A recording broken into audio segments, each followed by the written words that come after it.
I've told you 1,000 times, Chester. It's the number of blind dates I've been on when no one turned up, followed by the worrying number of lumps under my left arm, the date my childhood sweetheart married my best friend, the age my cat was when I ran him over, the number of conversations I've had with my father, and the exact time my mother walked out. Honestly, I don't see why that's so hard for you to remember. If you could just sit here, please, Dr. Magnus. The host will be with you shortly. Yes. Not you. Sorry, Dr. Magnus. Leave that alone, please, Colin. This reminds me of the time I accidentally ate a load of acid instead of my banana sandwich. We've all been there, Colin. Jeremy, this is Dr. Magnus. He is the scientist... Attention, National Nightly News team. Please gather everybody by the sofas. Sorry, I'm late. Unstable cat. Was that Bozeman? This is Bozeman.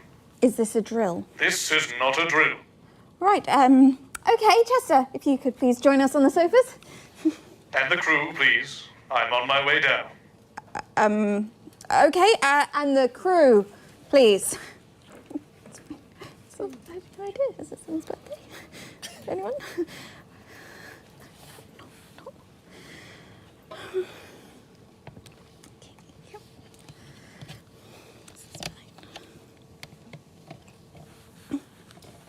Right, I've gathered you all here because I'm afraid I have to tell you something that's going to be hard to comprehend. For all of you, this is a normal day. But for Alex, Winston and I, it is repeating over and over again. We are trapped in some sort of time loop. And it always begins when someone presses the button on that infernal machine over there. The Euphoria device? Impossible. Temporal attunement ironed out all the problems with the time circuitry months ago. I'm sorry, are you quite all right, Robert? Yes, I'm fine, Jeremy. Look, I know this is hard to accept, but if you'll just Not listen... for me. What's that, Colin? Not my first time. Been caught in a couple of these. You're experienced with time loops, Colin. Oh yeah, Spong's always getting caught up in stuff like this. Time loops, multiverses. Standard Wednesday. I'm pretty much immune to this stuff now. I'm sorry, are we choosing to believe this? Of course not. There's no such thing as a time loop. It's impossible. It throws up too many paradoxes. Exactly. Too many paradoxes. It's an impossibility. Well, it may be an impossibility, but Winston and I are trapped in one right now. Well, it can't be our machine. We haven't even started it up yet. Yes, and that's exactly how it's going to stay. What, you're cancelling the show? We're already live, I believe. Yes, a few minutes now. I'm sorry, the viewing public are currently watching you have a massive nervous breakdown. That can't be good. Can we get security up here, please? Yes, and a doctor. Is everything OK at home, Mr. Bozeman? Yes, everything is okay at home. I'm telling you, that machine is going to break reality itself. That's also impossible. The Department of Metaversal Stability fixed that issue months ago. This machine is totally safe.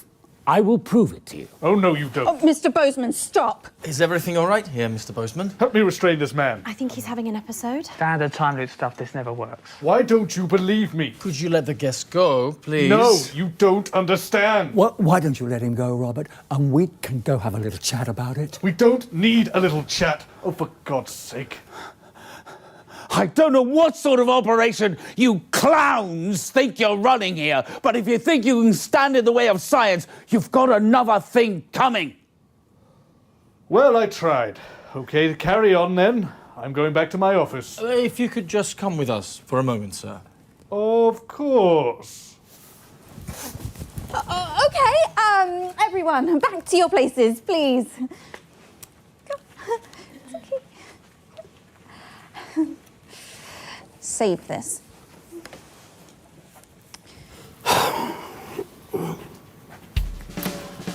Well, firstly, an apology to our viewers at home who've had to witness, well, what just happened. Our boss has been having a breakdown on national television. Personally, I can't think of anything more mortifying, but I can assure you he will receive the best possible care. After him! He's heading for the stairs! Meanwhile, everyone here feels a bit upset, so now would be a perfect time to test the device, which makes the unlikely claim of being able to cheer everybody up. Dr. Magnus? Yes. Actually, the machine uses resonance to raise the... No one cares, Chester.